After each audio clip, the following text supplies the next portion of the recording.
ముస్లిం minority పిల్లలకు, మన గిరిజన పిల్లలకు, మన ఎస్సీ పిల్లలకు, మన బీసీ పిల్లలకు ఎంత మంచి రెసిడెన్షియల్ స్కూల్ పెట్టుకున్నాం. అందరినీ కూడా ముందు తీసుకుపోవాలి. ఇవాళ మన కళ్ళ ముందని నాకు బాధ కలిగేది ఏంటంటే, చిన్న వర్గాల ప్రజలు కాన్వెంట్ స్కూళ్ళలో చదివించలేరు, వాళ్ళ పిల్లలు కూడా బాగా చదవాలని చెప్పి ఎస్సీలకు, బీసీ, మన మైనార్టీ సోదరులకు గురుకుల పాఠశాలలు పెట్టాం. అద్భుతమైన చదువు చదువుకునే వాళ్ళు.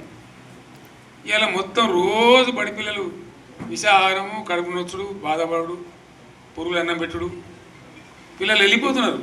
ఆ స్కూళ్ళ నుంచి ఇళ్ళకి వెళ్ళిపోతున్నారు. తల్లిదండ్రులు కూడా భయపడి తీసుకుపోతున్నారు. ఏం ఘోరం ఇది నాకు అర్థం కాదు. మళ్ళీ ఇది చేసినాడు కూడా ఇప్పుడు మళ్ళీ అదే కాంగ్రెస్ పార్టీ, అంతేనా? మళ్ళీ పాత కాంగ్రెస్ మోపైంది, మళ్ళీ కరెంటు కోతలు మోపైనాయి. వెనకాలం ఇంకేం గతి అవుతుందో, మార్చి ఏప్రిల్ ఏమవుతుందో. ఇంకా కరెంటు కోతలు మోపైనాయి, మంచినీళ్ళు సరికొత్తలేవు, అడిగే నాతులు లేడు. ఎవడన్నా గట్టిగా నిలదీసి అడితే వాడిని పోలీస్ స్టేషన్లో పట్టేయడం. ఇదేనా రాజ్యం? ఇట్లా ఉండదా రాజ్యం? ఎందుకు వచ్చింది ఈ పరిస్థితి చెప్తా. నాకు తెలిసి నాకేది గుర్తులేదు. నేనేమంటున్నా అంటే, ఇట్లా అనేక పనులు చేసుకున్నాం మనం. గోదావరి నుంచి నీళ్ళు తెచ్చుకున్నాం,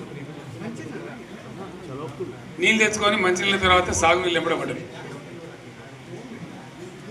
మెదక్లో యువతల ప్రాంతం అంతా కొంత అందినాయి నీళ్ళు, పాత మెదక్ జిల్లాలో. మీదికి మిగిలిపోయినాయి మన 2 తాలూకాలు, నారాయణఖేడ్, జైరాబాద్. వాళ్ళకి నీళ్ళు రావాలి. ఎట్లా రావాలి గోదావరి నీళ్ళు?